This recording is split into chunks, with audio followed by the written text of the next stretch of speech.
কাজকর্মের ভেতরে কতটা ভালো আছেন?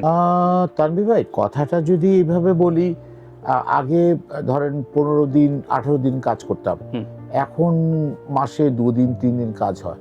কোনো মাসে, যেমন গেল মাসে আমার একটি কাজও কিন্তু হয়নি। আচ্ছা, গেল মাসে একটি কাজও হয়নি, তার আগের মাসে আমি কাজ করেছি। তো তাও কাজ করেছি ধরেন 2 দিন 4 দিন, এর বেশি না। খুবই কম কাজ হচ্ছে। আচ্ছা, আচ্ছা। কেন কাজ হচ্ছে কম সেটি বুঝতে পারি না। তবে এমনও হতে পারে যে আমি একটু আসলে স্ল্যাং শব্দ, এই জাতীয় শব্দের একটু বিপক্ষে, ওদের সাথে কাজ খুব একটা হয় না, হয়ে ওঠে না, বা এই কথাটা বলবো না, করতে চাই না। আমি আমার মতো করে, আমার একটা আলাদা পৃথিবী আছে, আলাদা জগৎ আছে, আমি সেইভাবে আমার মতো করে কাজ করছি। সেই লড়াইটা একটু কঠিন হলেও আপনি সেটা করে চলেছেন। আমি করে চলেছি, এবং সেটি হয়তো চলতে চলতে প্রায় 9-10 বছর ধরে আমি এটা করে যাচ্ছি, এবং লড়াইটা বেশ শক্তভাবে করছি আমি।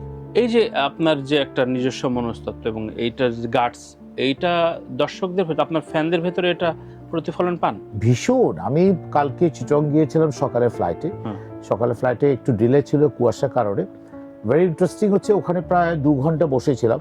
আমাকে অনেকেই সাধুবাদ দিয়েছে যে আপনার ইন্টারভিউগুলো দেখি ভীষণ জোরালো, স্পষ্টবাদী, আপনি খুব স্পষ্ট করে কথা বলেন, আর আপনার প্রনাউন্সিয়েশন থেকে শুরু করে আপনার নাটকের যে ওয়ার্ডসগুলো আমরা খুব পছন্দ করি। তো এটা যে বিভিন্ন দর্শকরা বলছে, ভালো লাগছে। আমি যদি স্ল্যাং শব্দ কোনো নাটক করতাম, বা ডিফারেন্ট ল্যাঙ্গুয়েজে কোনো অ্যাটিটিউডের বিহেভিয়ারগুলো প্রেজেন্ট করতাম, তাহলে হয়তো এই ধরনের লোকজন, চমৎকার চমৎকার এডুকেটেড পার্সনরা আমাকে এসে সাধুবাদ দিত না এয়ারপোর্টে। সো দ্রুত পপুলার হওয়া বা ভাইরাল হওয়ার একটা আশা থেকে এইসব করে নাকি? মানে আমি বলবো যে তাই। তো ওটা আপনাকে তাড়ায় না? মানে ওটা মানে না, আমার কথা হচ্ছে, এই প্রজন্ম পরবর্তী প্রজন্মের কথা আমি চিন্তা করি। প্রথমেই আমার সন্তানের কথা চিন্তা করি।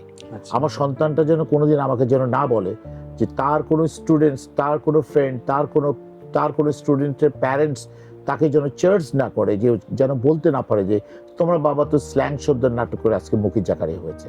আমি এই পরিচয় বড় হতে চাই না। এই ধরনের পরিচয় যেন আমার কাছে কেউ যেন না বলে, এক্সপ্লেইন না করে।